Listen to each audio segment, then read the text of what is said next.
Instead of the demolition man of 12 months previous, these were sensible additions to enhance, an already decent squad. And I think there was a clear structure and a clear plan. Whereas the previous year, we'd gone out a little bit scattergun approach, to try and bring in all these kind of players. Some hadn't worked out. We saw some move on. And this year, the recruitment was so much more focused and really trying to build what McKenna was trying to do with the big squad.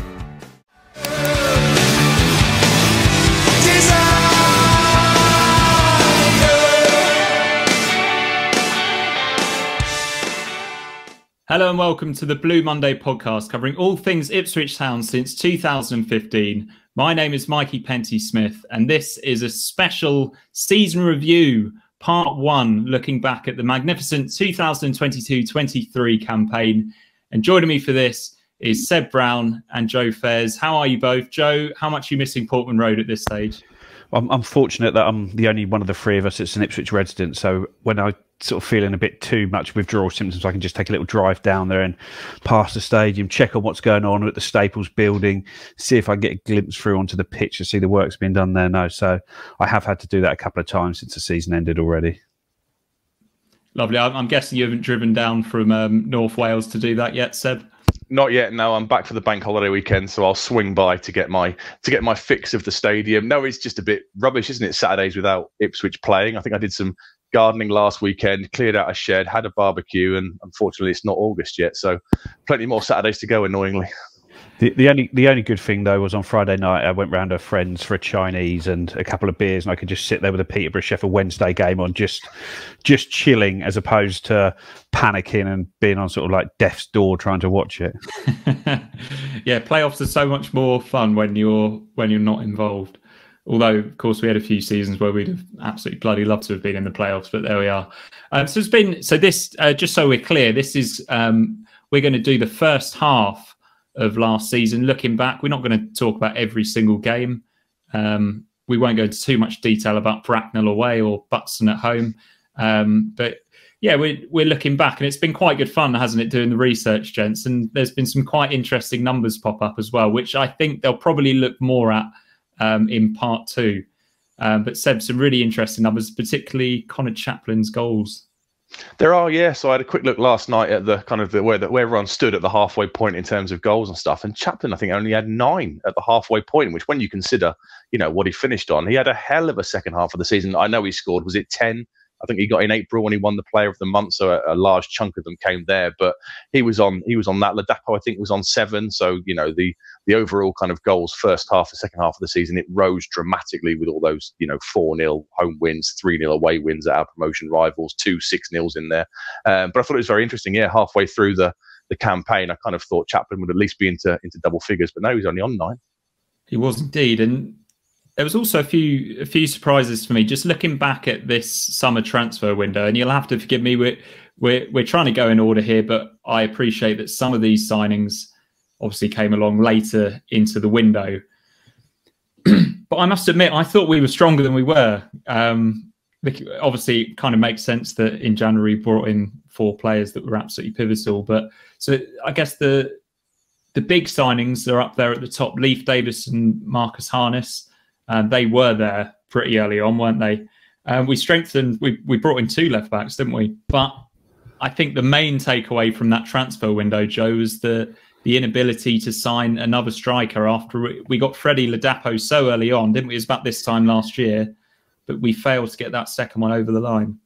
Yeah, I think Ladapo was our first signing, wasn't he? He came in and it was agreed at the end of his contract from Rotherham he was going to be coming here for the new season, and I think everyone thought, oh, good signing, player there, but there's going to be another striker signed.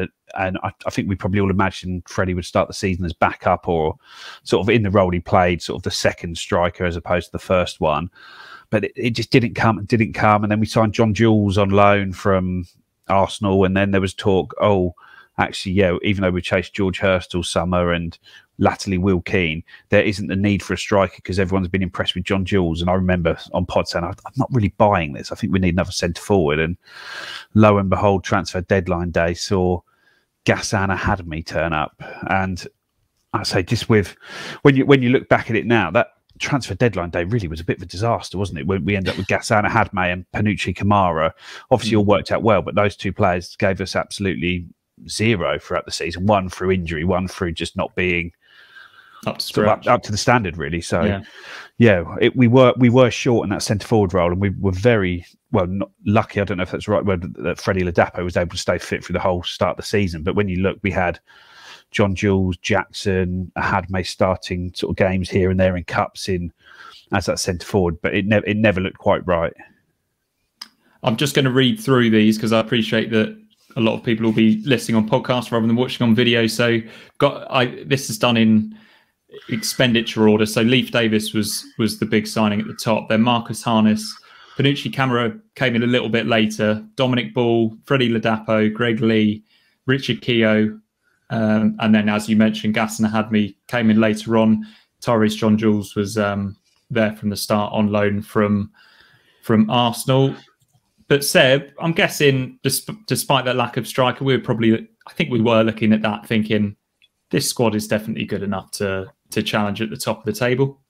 I think so. Yeah, we'd had the kind of 6 months under McKenna, and it was very obvious how he was going to play, and we clearly recruited that way. You know, when you look at the likes of Greg Lee, Ladapo, Don Ball, these are kind of physical players. You know, the Selena thing kind of rumbled on a little bit, and then we went out and got Marcus Harness, a player who I've always liked at this level. So I thought he was a bit of a coup. And then I guess, Davis was the kind of the big exciting one, really, wasn't he? Because, you know, we're spending over £1 million on a reserve left back who played a handful, was it a dozen games for Bournemouth the previous season? But you're thinking, okay, well, he's come through under Bielsa, which means he's going to be, firstly, probably incredibly fit. We know McKenna wants that from his players. He's going to be very well drilled if he's come from a Bielsa pre-season and a Bielsa school of training. So, I think we all kind of assumed going into the season that we would certainly be top four. I think I predicted us to finish second. I thought Peterborough would win the league, but I thought we'd finish second. And these were kind of, instead of the demolition man of 12 months previous, these were sensible additions to enhance, an already decent squad. And I think there was a clear structure and a clear plan.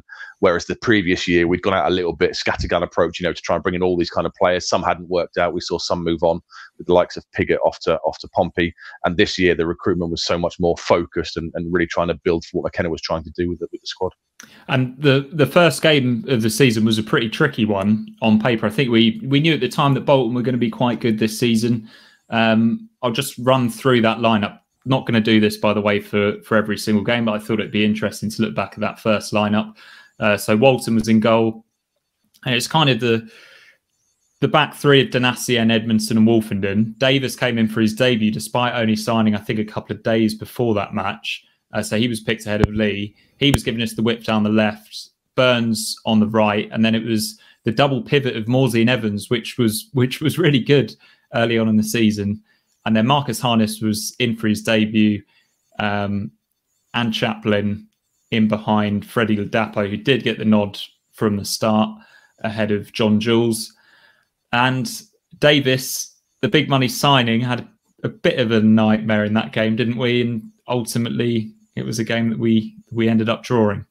Yeah, he was up against Connor Bradley, wasn't he? He was probably Bolton's sort of best player, probably the best right back in the league this season, and he gave him a tough time. I think Davis had been on pre-season tour in Australia, and he'd only landed back a couple of days before, and he did look not with it, not awful, but just not quite up to it. I don't think he trained with the team before then, sort of just dropped straight into it, and maybe that was a mistake that McKenna made on that first day of the season. But we got back into the game, got level, and should have won the game right at the death, shouldn't we? Sam Morsey bursting through on goal and sort of listening over. I think we were all quite happy with the start. Bolton was always a tricky game to start with. They were one of the better sides in the second half of the season, and they're probably one of the only sides that really convincingly beat us under Kieran McKenna in the season before. And it was an absolutely baking hot day at Bournemouth Road, wasn't it? On end of July. It was, yeah. It was a cracking atmosphere, though, and a sign of things to come, said that goal as well. Being creative with the set pieces, and it was Evans that scored it. Yeah, obviously it was something we'll probably talk throughout the podcast about sort of boxes ticked in compared to previous years. And yeah, it's kind of a clever routine by Chaplin, who kind of pulls the ball back to an onrushing Evans round about the kind of edge of the box, who smashes it first time into the net. And yeah, on the first day, you just don't want to lose, do you? Against a rival, you don't want to lose that first game of the season. So we should have won it with the chance at the end from Morsey. But yeah, a baking hot day. It's a test for the players' fitness, a few new arrivals bedding in, get the point, and then look to move on to the easier games to come, because Bolton on the first day wasn't exactly a gimme, was it? No, that one wasn't a gimme. And as you say, there were easier games ahead. We played Forest Green the following Saturday, although it didn't prove to be an easy game. Marcus Harness got off the mark. Morsey made up for his missed chance the previous week with a lovely curling goal down, is it the Cotswolds, where Forest Green? I remember people having a nightmare getting to that game. But one that we just needed to tick off. Wolfenden missed that game. I don't think he missed many more after that, Joe. No, I think he'd picked up a knock because he wasn't on the bench for that one. He just wasn't there, and I don't think he really missed any more until there was one away at Morecambe where Keogh came in for it, and then the two at the back end of the season again against Morecambe and Cambridge. I think he missed those two, but that was about it for him there. Yeah, and just looking at it, I think we kind of switched to more of a 4 at the back for that one and push Burns higher up the pitch. And next up, we had our first 3-game week of the season with Milton Keynes at home. And I think we were all anticipating a really tricky game there, Seb. Completely brushed them aside, didn't we? 3-0. Really impressive stuff. It was, yeah, one of the hallmarks. I was setting your stall out at the start of the season. Another baking hot day. They just come off the back of a superb performance. They lost in the playoffs, obviously, to Wickham across the 2 legs. They did lose people in the summer, but I still kind of thought, I didn't think they'd be in the playoffs, but I certainly didn't think they would have got relegated. I thought they'd kind of finished just outside between sort of 7th and 10th. And yeah, we kind of started to see that any side that comes to Portman Road and wants to try and take us on will get taken apart. We were so comfortable. We scored early, which is always a big help. I remember Dean Lewington getting torn apart by Burns and Thasian down our right hand side there left, and yeah, we kind of started to see this development of the team moving from that back 3 to more like a 4 with kind of really advanced full backs and Morsey and Evans providing that solid base for the wide players to go on and do their stuff. And yeah, it was, like you said, the start of a 3-game week, a really good performance against a side that had been much better than us the previous year, and just another little box ticking that if a side wants to come and try and take us on, we'll be pretty comfortable, because we were starting to see this kind of pre-season paying off where McKenna had clearly been drilling patterns of play and overlapping fullbacks. I remember Danassian getting to the byline. I think it's a Chaplin's goal, the third one. He gets an overlap from Burns, gets to the byline, pulls it back, and Chaplin shoots home. And yeah, we're starting to see things that had clearly been worked on from the summer in front of our faces, and it was great to see. Indeed, yeah. And you talked about ticked boxes, Seb. The first ticked box another tick box came on the following Tuesday away at Bolton, where we won a game away from home without playing well at all, Joe. Marcus Harness was the match winner. I think Greg Lee got the nod for that one, and Gassner Hadmi was a bit of a handful up front for Bolton, but a bit of individual magic from Harness. And we were really pleased to get the 3 points off that, because that was a pretty sticky performance, wasn't it? I think when you look back at it, if you go into like the stats of games, like the XG, the chances had, that was probably our worst performance of the season, or the team that played best against us, whichever way you want to put it. That was the side that caused us the most problems, and we caused them very little. If it wasn't for a couple of really good saves from Christian Walton, efforts cleared off the line, crossbars smashed, we could have been well behind in that game. And it took a really good goal from Marcus Harness in the second half to win it. But it's not like when we scored the goal, it settled us down, and we then sort of started picking up. They were just really better than us from start to finish, and we got out there with 3 points. And you looked at the table and said, "Okay, we're now picking up here, and sort of this is going to be a season where we're going to be looking up rather than down."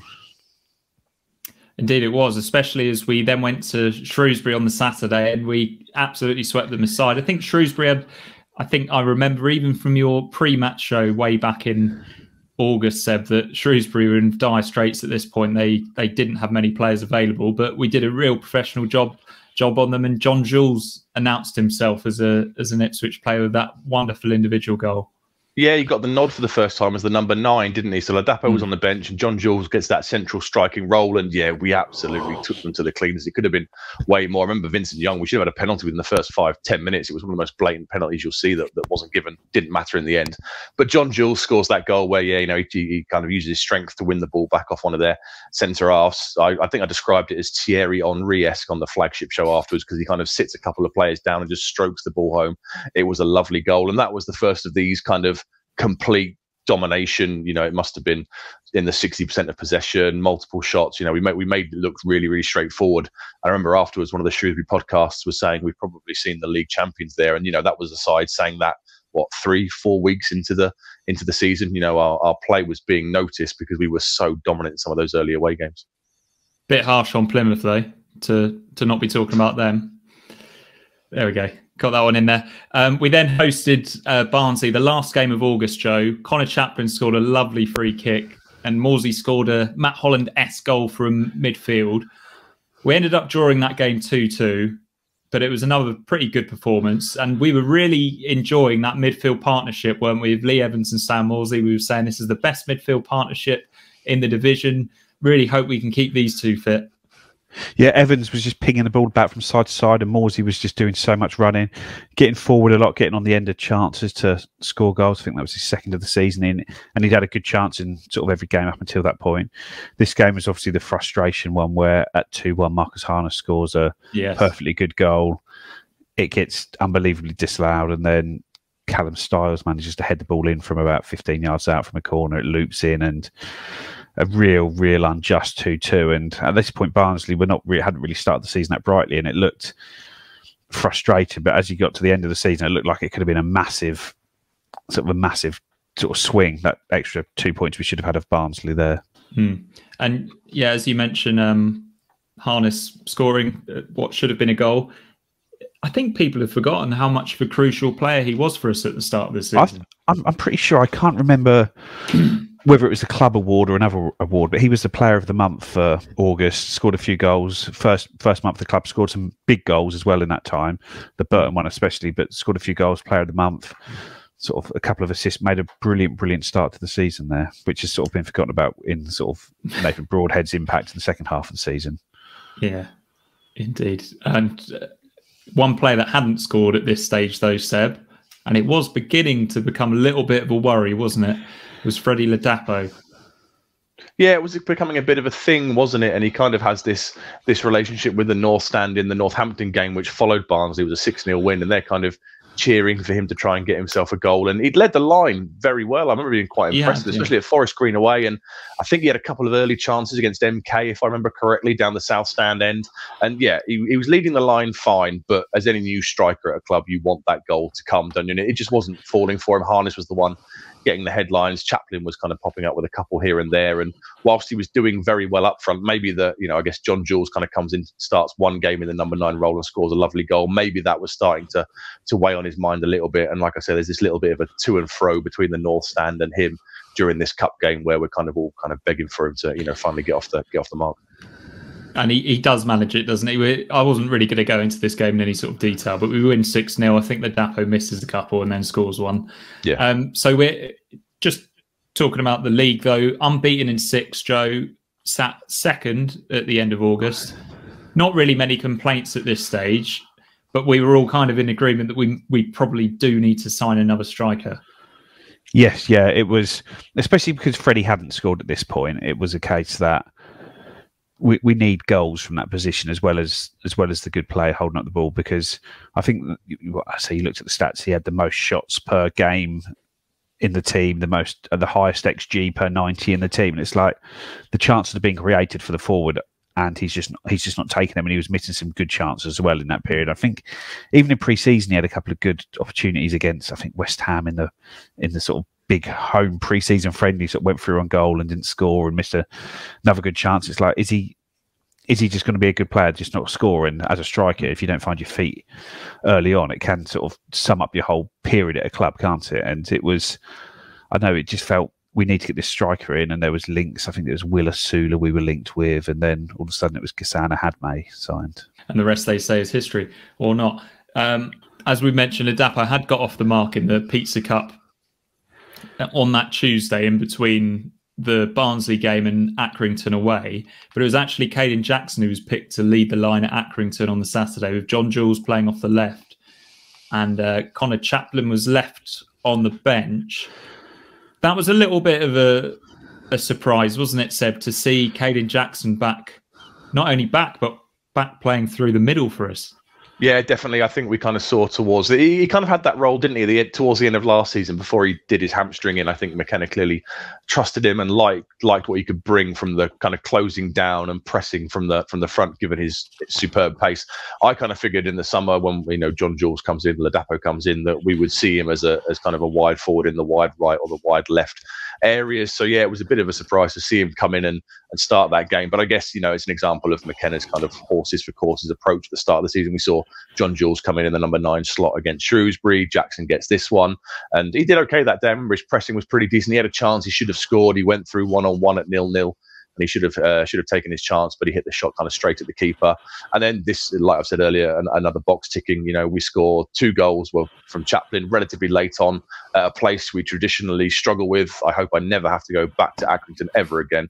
It's not been a happy place I've been to since we've been down in League One. It's a place we always tend to kind of get turned over. But yeah, 1 goal from a set piece again, 1 away at Accrington, and we kind of started to think, hang on a minute, this is feeling very, very different to the previous seasons at this level. It did start to feel that way, and that win moved us back to the top of the table. And a more routine win followed on the Tuesday night against Bristol Rovers, with Chaplin again finding the net. So Chaplin's starting to find some form in front of goal here. And I think Lee Evans scored that kind of weird goal from distance, didn't he? That sort of just bounced in low in front of the Swabby Robson stand. But next up, Joe, is what was the biggest game of the season so far at Hillsborough. Kieran McKenna again gave Caden Jackson the nod through the middle. This game, it was kind of uplifting, but also incredibly frustrating.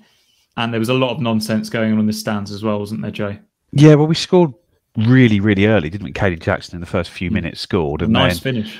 Yeah, sort of ball, Edmondson drove forward and the ball broke to Jackson and he just lifted it, sort of put it away, really tidy finish. And then after that, I think we sort of were keeping them at arm's length, really, and they were their crowd was getting so angry and over the top about every decision, even things where it's just like a free kick was given when it was obviously a free kick, and there was items raining down onto the pitch at the officials, and there was a few announcements over the tannoy, and it almost felt like the game was going to get cancelled. And then Dominic Iorfa puts into his own net and it's 2-0 with sort of 15 minutes left, and you think, well, this game's either going to get cancelled or there's going to be a riot or we're going to win. But then they managed to get one back, and then maybe because of the pressure that had been put on the officials, he misses a real blatant offside against Michael Smith, who's miles off when he scores the equaliser with 5 minutes left. But I don't know, that just seemed, the intimidation of the stadium sort of seemed to get to the officials as much as it got to the team. And I think probably by the end, we probably felt lucky to get out there with a point after letting that one back in with 5 minutes left. But there's no way it should have got to that, really. No, and if you thought that one was frustrating, 8 days later we played Plymouth live on Sky. Jackson's playing at wing-back in this game. Wes Burns is on international duty, wasn't he? Yeah. Yeah. Okay, I'd missed that one in my notes, so that does kind of make sense, doesn't it? Although it was pretty strange. Although I think Jackson did have quite a good game at wing-back. Ladapo finally gets off the mark. It's not quite the goal that goes in off the strikers behind, but it was a pretty scruffy goal, Seb. But we did what we always seem to do in previous seasons, so we can't tick this box off yet. We come out second best against a rival. Yeah, still remnants maybe of the old Ipswich in there. We kind of, we go 1-0 up with the deflected on Sky as well.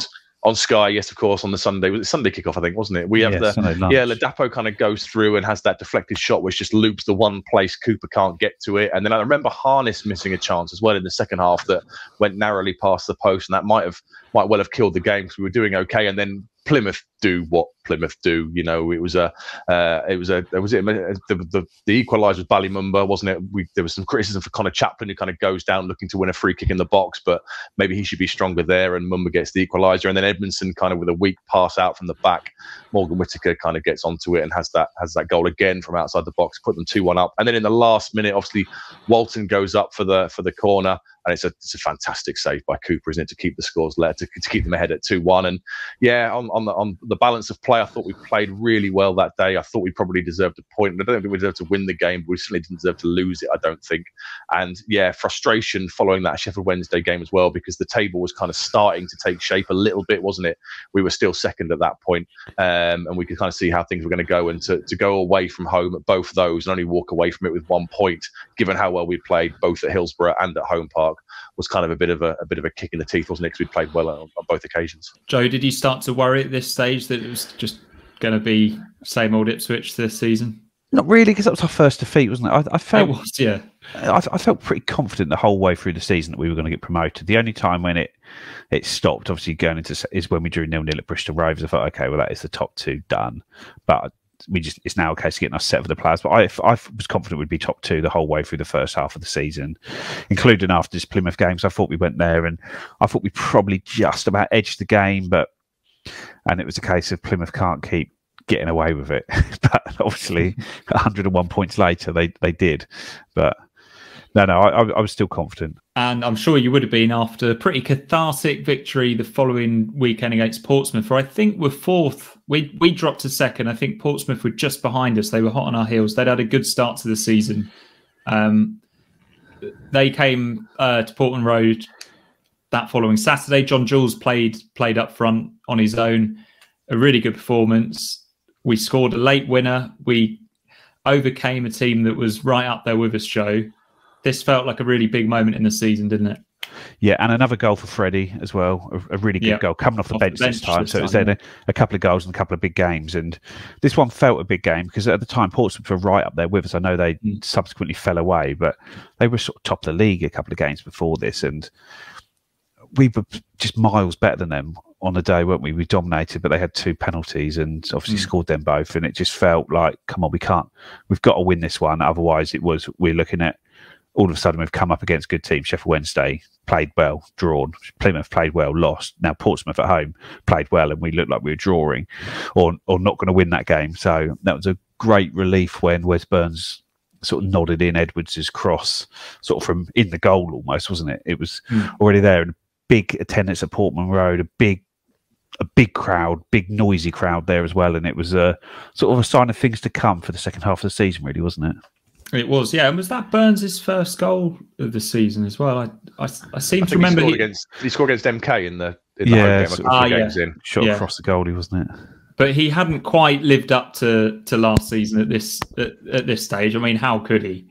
Really? Yeah, there was a few. There's a lot of comments about Burns through the first half of the season, wasn't there? Especially in the time after he was left out of the Wales squad. But the only thing I would say for him is that he was still working hard, but he was popping up with big goals in big games, wasn't he? All the big games he seemed to score goals, especially at Portman Road.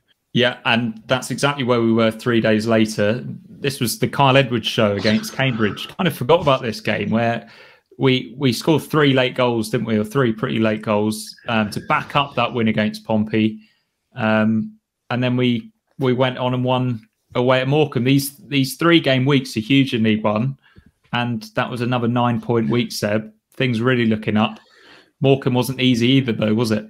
Yeah, no, it was the second time we'd done it, wasn't it, in the season? So the Cambridge game, we had to be patient at home, and obviously John Jules gets the breakthrough and a couple of late stunners from Edwards, one with the kind of cross from the byline that goes in, and then that one towards the end where he kind of runs onto it. And then Morecambe away wasn't great. I remember going to it, and it was probably our worst performance of maybe up there with Burton. The first half, certainly, we were pretty poor. We couldn't really kind of get going. I think Edwards maybe got a start in that game, and Jackson were the 2 wide players, and it wasn't really working. And McKenna kind of tries to change them over, and Chaplin misses a penalty. We go 1-0 down, but then we kind of start to get ourselves back in the game in the second half. And Edmondson scores from another set piece. I can't remember if it was a corner or a free kick, but it's another set piece goal. And then we get a second penalty, and obviously Evans takes that one and slams it home. And yeah, I think at the time I remember saying that this, like it's been said in football for so many years, a sign of a good side when they don't play amazingly and they get the points. That's what we were doing. That was a big week again to get those 3 games on the bounce, 9 points in the bag to really kind of cement our position at the top of the league.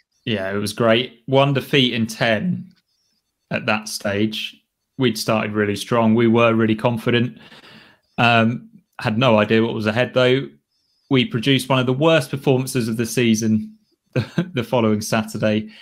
When Lincoln came to town, Joe. It was a frustrating game, this one, wasn't it? Because we had a lot of chances, and it was one of those ones where you end up with 30 shots against 3. But I don't think we really. It's hard to say we didn't do enough, because we obviously did do enough. But it wasn't a game I walked out thinking like, I can't believe we haven't won that. It felt like actually we haven't done the right things here. They've just got bodies back in the box. We've kept trying to do the same things, and that they weren't working, and we just carried on doing things that weren't working, and sort of that was the game. You sort of walked out really disappointed. Seb, you starting to get a little bit worried about that, because we'd seen us struggle a little bit and then come out on top against the likes of Burton and Morecambe and Accrington to some degree. But then, teams started to come to Portman Road with quite clear game plans, didn't they? Cambridge kind of executed it pretty well for the first 70 minutes of the game or so. It was quite obvious that we were going to be looking at, on paper, maybe a back 3, but in reality a back 5 from oppositions with stay-at-home fullbacks that we'd kind of struggled to find space in behind. And it clearly became quite obvious quite quickly that a lot of teams were going to come to Portman Road and do that. I wasn't worried at this stage. The Lincoln game was frustrating, but given how dominant we've been in some of the previous performances, I kind of remember just writing off as one of those days. We'll discuss Cheltenham in a minute. That was kind of a similar one. I remember thinking that sometimes you can play all day and you're simply not going to score, and I wasn't overly concerned, because I guess under previous regimes and managers, I'd kind of be more worried about, are they going to be able to find a way around this? I remember a similar way on with Burley going back 20, 25 years. Tranmere and the like would come to Portman Road and just look to completely stifle the play. But again, like I had with Burley, with McKenna, there's this full faith that he will learn from the experience and then go out there and, if it happens again, he'll learn how to kind of break the lines and play through those low blocks. And with him in the dugout, I didn't really have any concerns this would be a major thing for the rest of the season, because of how professional and how many coaches and analysts we have at any one time. Yeah, we were probably quite pleased that the next visitors to Portman Road were Derby, a team that were up there challenging for promotion. They were always going to come and try and give us a game. That was a weird one, wasn't it? Live on Sky, we're wearing a black kit. But some people call this one a real seminal moment, Seb, because we came out on top against another rival, also on Sky. Yeah, I think it was. It was a big game, wasn't it? They'd built it up. It was on Sky. We had the pyrotechnics before the kickoff, and we're in the black kit as a bit of a marketing gimmick. But we played well that night. Derby at that point had started to get their groove going. I think Warren had only been in the job a couple of weeks. Maybe he hadn't been there for that long. But you don't really want to be playing a Paul Warren side after he's had a decent transfer window and a decent amount of time with the players on the training pitch. But yeah, we played well that night. And again, big game Burns kind of steps up when he needs to and gets the goal. It was a really good performance under the lights, and similar to those Pompey, that Portsmouth game, it was kind of another box ticked against another so-called big boy. I don't know where they were in the league at that point, but we kind of figured they'd be finishing in or around the top 6, and it was another decent solid 3 points against a potential rival, which we traditionally don't do as Ipswich Town, do we? How many times in the past under Lambert were we saying that we just got this awful record against the top 6? We were starting now to tick those wins off against the rivals around us in the league. And it was the big crowd. We always seem to not turn up when the big crowds had turned up in previous seasons. Ticket promotions, big crowds, big derbies. Wouldn't turn up, but this was close to a sellout, I think, wasn't it? Or an official sellout or unofficial sellout at the time. And it was just felt a big game. Good atmosphere. Friday night, I think everyone had a couple of beers ready to get themselves fired up for the game, including not the players. Yeah, it was a big night, that one. I remember Tommy Miller was there that night. I bought him a beer in Arcade Street Tavern after the game. That's how high on life I was after that one. Caden Jackson missed a penalty, though. We're really rotating that front line at this stage, Seb. Is this a case of us just not having that hot hand, or I think so? Yeah. Or is it just, you mentioned it earlier, the horses for courses thing, and that maybe felt like that was going to be the plan going forward? Maybe. I mean, I think we were just struggling to find that consistent goal scorer at the top of the pitch. Harness had chipped in with a few. Chaplin was starting to get in his groove and contribute, but the number 9 role was, Freddie was finding himself on the bench a little bit. Spoiler alert, in the game we're about to discuss, he kind of gets a couple of goals, and that really kind of sets him off on a decent run. But yeah, I think we were just still trying to find that formula in the final third of the pitch. The 2 10s and the 2 wide players were doing their part, but we were struggling for a really consistent number 9 delivering the goals at that point still. which is a indictment of the summer recruitment. We know we were after George Hurst. We know we needed George Hurst. He was clearly identified as being the one to fit that model as McKenna wanted to play.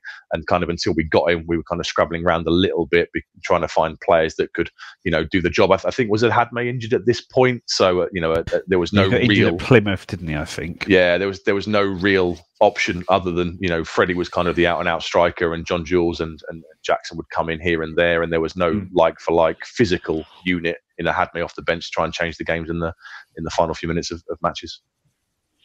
And you kind of teased this game away at Port Vale. We were without Lee Evans and Sam Morsey for this one, Joe. This was the night that Cameron Humphreys really announced himself, wasn't it? He scored a fantastic goal, really mature performance, and Ladapo scored a couple as well. Yeah, there was the obviously with both of those players being out. Don Ball, I think it was almost Don Ball's first start in the league as well. And Cam Humphreys, it was his full league debut. I think he'd made a couple of appearances against Charlton the previous season, but this was the first time he had any league action this year. And big performance from him. Scores the first goal, or the second goal it was, wasn't it? Scores the second goal after a brilliantly worked first goal, and for the third goal, it's him making that lung busting run all the way to the byline, right? Sort of as the game gets towards the end and pulls the ball across, and it ends up at Ladapo with an open goal to score. But this was a really tough game. I thought Port Vale were a good side that night, and yeah, they were. I thought on that big pitch at Vale Park, it was a real effort, and this was felt. I don't know, some of those away games, you're not always playing the best teams in the league, but sometimes you go to these away games and you get yourself over the line and they feel a massive win. I think that without Sam Morsey, without Lee Evans in there, two players making their debuts who never played with each other, and you come away with a big win. That felt like a big moment in the season, that one. It did, yeah. And do you think it's maybe forgotten a little bit, Joe, just how much of an impact Cameron Humphreys made, because he ended up probably in the side a lot more than what would have been planned for him, but he made some really key contributions, didn't he? Yeah, I think 100% that's the case, because as he ended up having to play too many games, and I think maybe McKenna didn't do him any favours a couple of times when he's playing him in cup games as well, in between the league games, and I think he was a little bit overplayed in that sort of January period. And yeah, some teams in some of those games, when you go away to Wickham and you've got a ref who maybe isn't going to give you much protection, he struggled in those games. And there were games when they got free around R2 in the middle, and he did struggle. But generally, it was a performance. It was a season of much more positives than negatives there. Big goals, big moments, big performances when needed, and just fitted right in when he needed to. And well, he's got a very big future at this football club, hasn't he? Yeah, he has. He's one that we're really excited about. And also still, sorry, just carry on with Humphreys again, a player who still will be under 21 for next season. So we know McKenna likes to have a bigger squad, and that's almost a free player that he can have in there when we don't have that luxury with Harry Clark being older, Tyrese Johns Jules being older, Premier League loanees that come in under 21 count as a squad player next season where they don't in League One. So okay. I don't know, there's all talk of him going out on loan, but I think he's going to be one that they want to keep around to give us that extra body, which McKenna will like. Excellent stuff. Already getting excited about next season. I remember going into the away game at Charlton, a lot of the talk after that game, Seb, we'll talk about before the game first, was if Humphreys was going to keep his place. As Morsey comes back in, that was always going to happen, but Evans didn't. Was it going to be Don Ball or Cameron Humphreys? And I think maybe the pragmatic choice was to go with Don Ball. So then we go to Charlton and we fully expect to just pick up a nice 2-0 win on the road. or a 4-2 win at 93 minutes, whatever it was. Yeah, I mean, we've discussed this game to absolute death, haven't we? You will never see a game like this for 10, 15 years or so. It was absolutely crazy, wasn't it? I think, was this Ball's last appearance? I think, was it confirmed after this that he had the injury? You remember? I think he went off, didn't he? I think, if I'm rightly, he goes off and yeah, he's got a knock. And yeah, that game was crazy. We actually threw away the 2-goal lead at Port Vale, didn't we, in the week? We were 2-0 up. And they pulled it back to 2-2 before Ladapo gets the winner. And again, we all know what happens. 2-0 up away to Charlton. Edmondson and John Jules with the goals. Pull it back to 2-2. Ladapo has his Noel Hunt moment in front of you guys. Morsey puts the icing on the cake. You left the ground, didn't you? Happy, thinking, boom, 4-2, great. And then we all know what went wrong. And I guess the major fallout from that, I think at the time on the Flagship, we were all saying it's just a freak. It's a freak game. I was at the Derby 4-4 game under Mick in 2013, whenever it was. It's the kind of thing that comes round once every 10 years or so. But I don't think we kind of acknowledged what a kind of effect it would have on the upcoming games of the season. And I think there was two issues that were, well, three issues causing it at the time. One was Christian Walton, that was in a run of pretty poor form at this stage, just not keeping shots out of his goal. It wasn't that he was playing awfully, he just wasn't really saving any shots, was he? There weren't any. It's not like they were all easy shots that he was just letting in. Maybe the one at Cheltenham that followed this was, but he just wasn't keeping the ball out of the goal. And we talked about how Connor Chaplin had 7 goals in the first half of the season and 19 in the second. I think if you look at Christian Walton's clean sheet numbers, and he ended up with winning the Golden Gloves, 23 clean sheets, but I think something like 15 of those were in the second half of the season and 8 were in the first half, maybe even more in the second half of the season. It was we were just conceding too many individual goals there. And again, the other thing that came from this game, as Seb mentioned, Dominic Ball picked up the injury, as did Tyrese John Jules. Neither of them played a league game for us up until the run-in for Dominic Ball and those two. And this was really when it felt that the squad, which looked okay at the start of the season, we then signed Panucci Kamara and Ghassan Hadmi on transfer deadline day to give us that little boost to get it there. Well, neither of those two were fit. The central midfielder that Kamara was backing up, Dominic Ball, was not fit. Lee Evans was not fit. And Ghassan Hadmi was the second striker behind Freddie Ladapo and Tyrese John Jules. Well, John Jules now wasn't fit. Hadmi still wasn't fit. So we ended up really short in those two positions that the two positions that we needed to strengthen on deadline day, which we didn't strengthen us. And then those two positions were weakened after this game. And I think it wasn't just the drop in the points in the ridiculous circumstances here. I think it was losing those two players from our rotation that really hurt us as well from there. Yeah, and the confidence, as Seb mentioned. We were interestingly back on telly in midweek on ITV4 as we beat Bracknell away in the Cup. I think Kamara scored in that game, didn't he? But it's all about the Blue Monday live show the following Saturday, Seb, because it was another frustrating draw at home to Cheltenham, as we'd kind of alluded to. But I remember this first half, we must have had about 30 corners. I think we scored from one of them. But it turned into a really frustrating afternoon. That's the word, isn't it? Frustration. You know, we all kind of thought we'd have the Blue Monday live event afterwards in the Sir Bobby Robson suite after a home, pretty straightforward victory. I think, did Ben pre-record a message for the guys at the live show saying, I'm sure we'd just come off the back of a strong win against Cheltenham. And yeah, it was just really annoying, wasn't it? It was one of those games where, what's the cliche? You'd still be playing now and you wouldn't have scored. I mean, Kamara hits the inside of the post in the 90-something minute, and the ball kind of comes back out to play. You know, it's not going to be your day. We scored early, didn't we? Wolfenden, I think, scores pretty early in that one, and you kind of think, here we go. It's another routine run-of-the-mill game. Walton, I remember getting beaten at his near post to kind of continue that dodgy run of form. It's a shot I thought he should have done a little bit better with. And then, yeah, after that, it's just backs to the walls from Cheltenham. We throw everything at them, but we haven't got the quality off the bench that we had later on in the season, or maybe some of the confidence going forward to really get the breakthrough. And yeah, just incredibly frustrating day that, you know, we all kind of felt really annoyed at. And when that Kamara shot hit the post, the inside of the post for me, I just knew it wasn't going to happen, was it? No, but your tracksuit that night, Joe, did put a few smiles back on Blue Monday faces, didn't it? And that was a really proud moment for us, wasn't it? Getting to do a live show at Portman Road, like real pinch me moment, wasn't it? Yeah, and it was a great show, sort of great guests we had there with Russell Osman and Blue Wilson from the ladies team. And no, it was a incredible night. Just a shame that we weren't going into the back of it off 3 points, but it was one, to me, whilst the performance was frustrating, it was one where we played really well. We just couldn't score the goal. Yeah, we were. Where did we go after this one? I think it was Exeter, wasn't it? Exeter away, yeah. And Cam Humphreys comes back into the team. Cam Humphreys had come back into the team for that Cheltenham game because, as you mentioned, Lee Evans is out, Don Ball is out, so Humphreys is back in, and this is quite an extended run in the team for him here. But we brush aside Exeter away live on Sky. And that was a good one. That was what we needed to do. Again, we can tick the box of bouncing back from a bad defeat, and that's something that Plymouth did all season long. But then there was another setback only a few days later at home to Fleetwood, Seb. I think we might have done a live show after that one. Yeah, I think we did a post-match reaction, didn't we? Yeah, the Exeter game was really, really good. I thought really good away performance. At that point, they were still sort of 9th, 10th in the league, touching in distance of the playoffs. We played well. Goals from Harness and Ladapo. It's crazy. I think that was Harness's last goal before Fleetwood, wasn't it? All his goals kind of came in that first half of the season.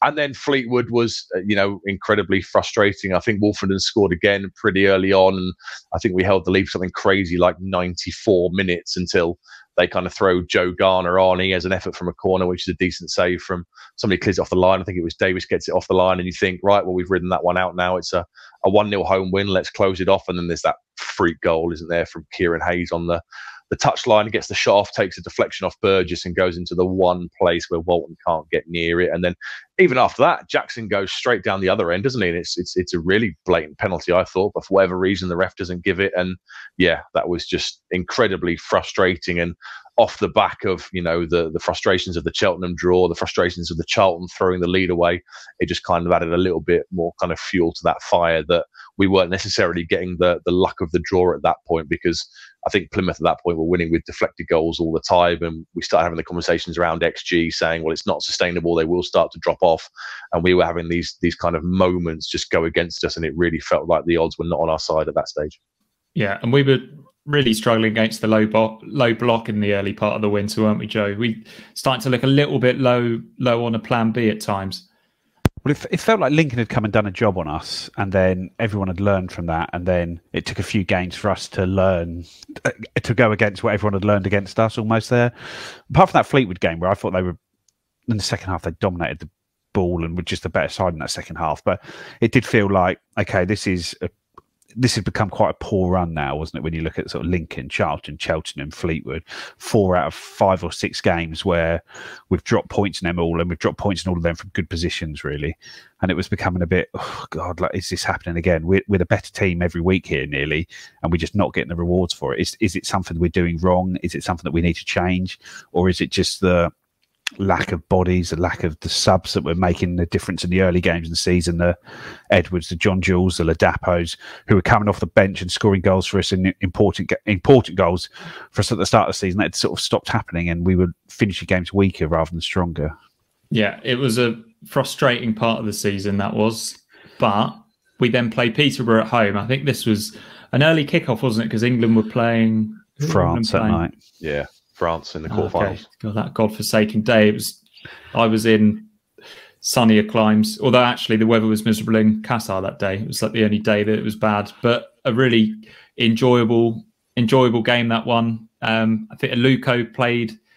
It was Chaplin and Aluko behind Caden Jackson, and Chaplin scored an excellent double. It's the now famous Glenn Wheeler commentary line of "It's Connor Chaplin, baby," where he absolutely lashes it in from a set piece. We're back on top at this stage, Seb. We've managed, despite this little blip, we've managed to get back on top. You're probably thinking, we've had our dodgy spell now. We're going to be fine now.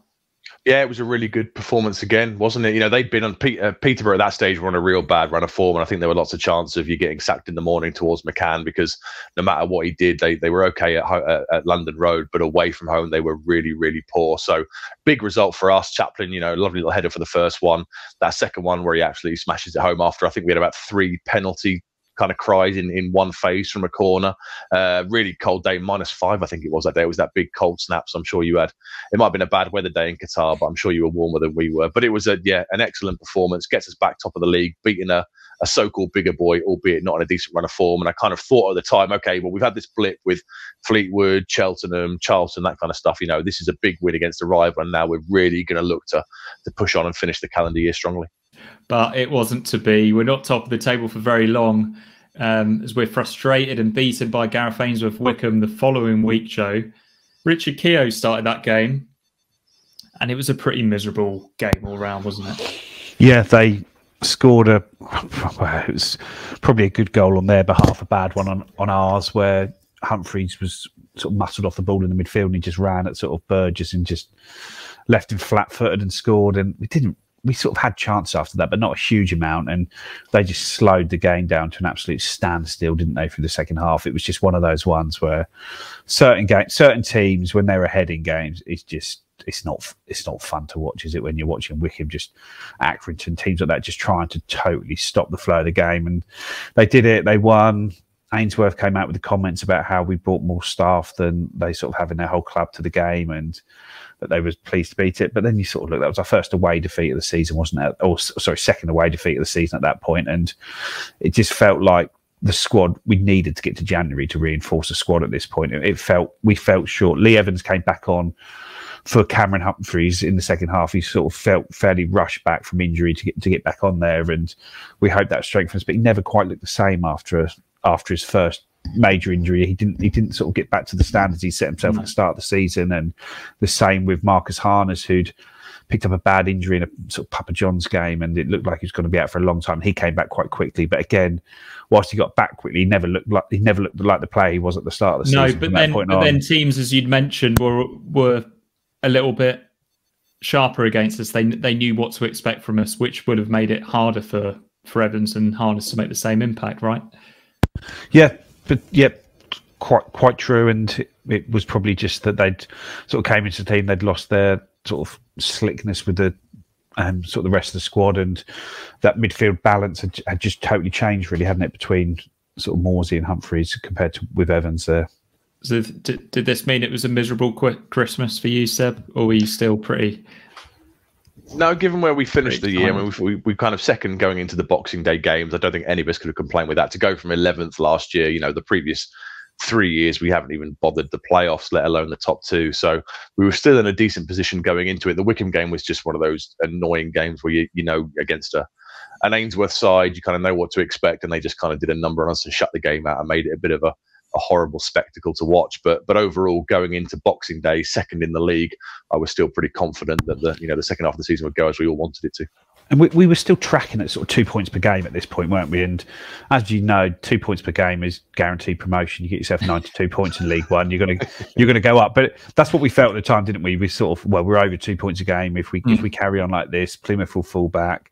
Maybe Sheffield Wednesday will keep it up, but you're not going to need to get much more than what we're getting here if we carry on like this. And obviously, it didn't turn out that way. But we had you not been at 2 points per game at the midway break, you'd have just never ever in a million years been able to get enough points in that second half of the season. And we knew we were in contention for automatics, and the playoffs were, whilst not a given, it would have taken a hell of a bad run to miss out on the playoffs totally. Yeah. And as you kind of alluded to there, we did reach the halfway point on Boxing Day, where we comfortably swept aside Oxford. Ladapo, Burns and Chaplin all scored. We're back. We're in second. I think we'd lost 3 games at this stage. So we weren't to lose too many more, but pretty pleasing stuff overall. What were your main concerns, though, Seb, at this stage of the season, or weren't there any? The only real concern I had was that we needed to bring bodies in January, didn't we? We couldn't go through the second half of the season with the kind of lack of options in the striking position. I think that was fairly apparent from kind of November onwards, that there was no plan B in terms of personnel off the bench if Ladapo wasn't on it in a game. He was having to play every game and run himself into the ground because there was no viable options behind him. But, I think Ashton did an interview in November time and said, we will be relentless in our pursuit of promotion with regards to the January window. So we knew the reinforcements were coming. Was he? No, not at all. Yeah, absolutely. It was. We knew the reinforcements were on their way. We just had to get to the point where the January window opens and we're in a position of strength, which is what we didn't do obviously under Mick in 2014-15, and that's what we did. We see the year out finishing kind of second in the calendar year, finishing second in the league, and then we go into January and we get our business done early. And my only concern was, if we can get those people in quickly and they can hit the ground running, then we'll be good to go for the second half of the season. Yeah, I think there was the problem that we play quite a complicated system, so you need to get the players in and give them a sort of a few weeks to get going effectively. And you could see the season was becoming a little bit disjointed with all the cup games we had throughout this month, and that we knew were coming up into the January as well. That it meant that whilst the team was staying relatively consistent in the league, it was being chopped and changed through the cup competitions, and it was becoming, I don't know, we weren't quite making the. We felt like we stopped going forwards. It felt like we'd sort of hit a bit of a wall here, and we were just desperately waiting for January to come around so that we could regroup and go again. And it was just that case of how early can we get the business done. And when you looked at the average we had, we we needed the central midfielder desperately because we only really had Sam Morsey and Cameron Humphreys.